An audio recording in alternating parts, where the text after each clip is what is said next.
The first time I saw the mural, I stopped dead in the street. It wasn't just art, it was a tribute. A garage door turned into a canvas of sacrifice, and that's exactly why Karen hated it. Tomás Vega moved in 2 doors down from me on a foggy February morning. He drove an old Dodge Ram, wore combat boots like slippers, and nodded more than he spoke. I learned later he was a retired Marine sniper with 3 deployments behind him and a Purple Heart still wrapped in a sock drawer. He bought the Harper place, not my family home, but the old Jenkins lot, paid cash, didn't flinch when the mentioned their compliance welcome packet. Tomás was polite, until they gave him a reason not to be.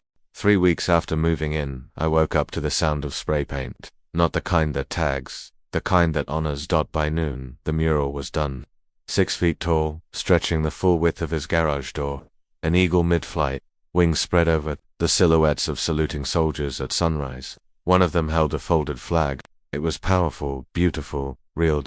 And 2 hours later, Karen showed up, clipboard in hand, blazer too tight, lips already pursed. She didn't knock. She stood at the curb and took photos. I watched from my porch, and when Tomás stepped outside, she didn't even introduce herself. This violates Section 6.79, Exterior Modifications. Garage doors must remain neutral in color, with no murals, decals, or painted designs. Tomás stared at her. This ain't a decal. I'm going to need you to repaint it. Tomás didn't flinch. No. Karen blinked like no one had said that to her in years. You have 7 days before we begin issuing fines. Tomás closed the door without another word.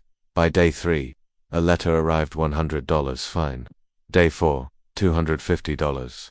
By day 6, it reached $500. With the threat of a lien, I told Tomás to talk to my lawyer, Clarissa. He didn't, said he wanted to handle it his way. That's when Karen made it personal. She had someone report Tomás for excessive noise, even though the man didn't even own a stereo. Then came the non-permitted dog complaint about his therapy German Shepherd, Boomer, the final straw.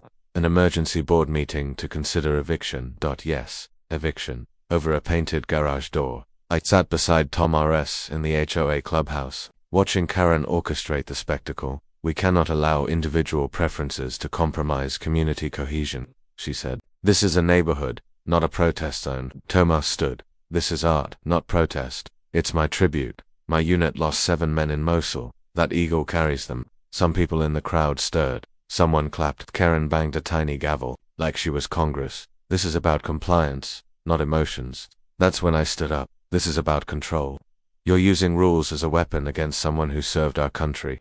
And this community is watching. The next day, I contacted a local reporter who owed me a favor. I sent her photos of the mural, the fines, the letter threatening eviction. She ran a headline, "Veteran fined for honoring fallen brothers with garage art. HOA threatens eviction." It blew up. By noon, the story had over 10,000 shares. A local news van parked outside Tomás's house. Kids left flags on his lawn. A veteran biker club offered to repaint the mural in case it got removed. Karen called an emergency board meeting again, this time behind closed doors. But the door didn't stay closed for long. Clarissa got involved after all. She discovered the HOA's bylaw Karen cited wasn't even properly amended. It was based on a vote 2 years prior that never reached quorum legally. It was void. Plus, the threat of eviction, a bluff.